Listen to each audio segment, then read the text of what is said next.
Hello, আসসালামু আলাইকুম guys. আশা করি সবাই ভালো আছেন। তো আজকে আমি আপনাদের জন্য আরেকটা পোস্টার ডিজাইন নিয়ে চলে এসেছি। আর এই ডিজাইনটি যদি আপনারা সংগ্রহ করতে চান তাহলে অবশ্যই সম্পূর্ণ ভিডিওটি মনোযোগ সহকারে দেখতে হবে, কারণ ভিডিও জুড়ে থাকবে 4 সংখ্যার পাসওয়ার্ড। আর এই 4 সংখ্যার পাসওয়ার্ড সংগ্রহ করে এই পিএলপি ফাইল ডাউনলোড করার পর আপনারা আনজিপ করার পর আপনারা কাস্টমাইজ করে ব্যবহার করতে পারবেন। তো চলুন আপনারা কিভাবে কাস্টমাইজ করবেন সম্পূর্ণ রিভিউ করে আপনাদেরকে দেখিয়ে দিই। তো এর জন্য আমি সর্বপ্রথম চলে এলাম পিকচার ল্যাবে আসার পর আমরা চলে আসবো প্রথম এরকম আসার পর আমরা এখান থেকে 3 ডট অপশনে ক্লিক করব। 3 ডট অপশনে ক্লিক করার পর আমরা ওপেন পিএলপি ফাইলে ক্লিক করব।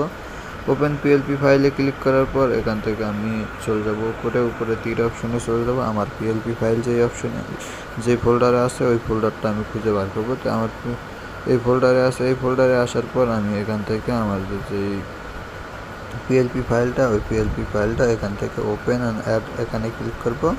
ক্লিক করার পর এই ডিজাইনটি আমাদের এখান থেকে ওপেন হয়ে গেছে। তো এই ডিজাইনটি আপনাদের সাথে শেয়ার করতে চলেছি। এটা হলো 1 মে আন্তর্জাতিক শ্রমিক দিবস, মহান মে দিবসের আন্তরিক শুভেচ্ছা এবং ভালোবাসা। এই এই ডিজাইনটি আপনাদের সাথে শেয়ার করতে চলেছি। তো এই ডিজাইনটি যদি আপনারা সংগ্রহ করতে চান তাহলে অবশ্যই সম্পূর্ণ ভিডিওটি আপনাদেরকে কন্টিনিউ করতে হবে, কারণ ভিডিও জুড়ে থাকবে 4 সংখ্যার পাসওয়ার্ড। আর এই 4টা সংখ্যার পাসওয়ার্ড সংগ্রহ করার পর এই পিএলপি ফাইলটি আপনারা ডাউনলোড করার পর কাস্টমাইজ করতে পারবেন এবং প্রসেসটা আপনাদেরকে দেখায় দিতেছি। তো এখান থেকে আপনারা কাস্টমাইজ করার জন্য আপনার সর্বপ্রথম লাগবে একটি ব্যাকগ্রাউন্ড রিমুভ করার ছবি। ব্যাকগ্রাউন্ড রিমুভ করার ছবি দিয়ে এখান থেকে আমরা লেয়ার অপশনে ক্লিক করব। লেয়ার অপশনে ক্লিক করার পর এখান থেকে আমি সরাসরি চলে যাব নিচের ছবিতে যাওয়ার পর এখান থেকে আমরা এটাকে ক্লিক করলাম। ক্লিক করার পর এখান থেকে আমি একটা ছবি আনবো। ছবি আনার পর আমি প্লাস আইকনে ক্লিক করলাম। প্লাস আইকনে ক্লিক করার পর ফরম গ্যালারিতে চলে যাব। ফরম গ্যালারি থেকে এখান থেকে আমি চলে যাব সরাসরি ব্রাউজার অপশনে যাওয়ার পর এখান থেকে আমরা চলে যাব ইমেজ যাওয়ার পর এখান থেকে চলে গেলাম। যাওয়ার পর এখান থেকে আমি একটা ব্যাকগ্রাউন্ড রিমুভ করা ছবি নিয়ে নিলাম।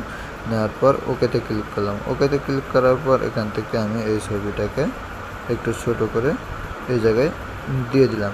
দিয়ে দেওয়ার পর আমরা লেয়ার অপশনে ক্লিক করব। লেয়ার অপশনে ক্লিক করার পর এটাকে এখান থেকে পেন্সিল আইকনে ক্লিক করার পর এই ডাবল অপশনে ক্লিক করব। ক্লিক করার পর এটাকে লেয়ারে একদম নিচে নিয়ে চলে যাব। যাওয়ার পর এই ছবিটাকে এখান থেকে আমরা সরাসরি ডিলিট করে দেব। আচ্ছা, ডিলিট করার পর আমাদের এই ছবিটি এখানে সঠিক মতন চলে এসেছে। আর আপনার যদি নেতার ছবি ডিলিট করতে চান সেক্ষেত্রে আপনি আবারও লেয়ার অপশনে ক্লিক করবেন। লেয়ার অপশনে ক্লিক করার পর আপনার যে নেতা সেই নেতার ছবি এখানে দিয়ে দিবেন। দেওয়ার জন্য আপনারা আবারও সেই একই প্রসেস ক্লিক করবেন। প্রথমে প্লাস অপশনের পর ফরম গ্যালারির পর এখান থেকে সরাসরি ব্রাউজারে চলে যাবেন।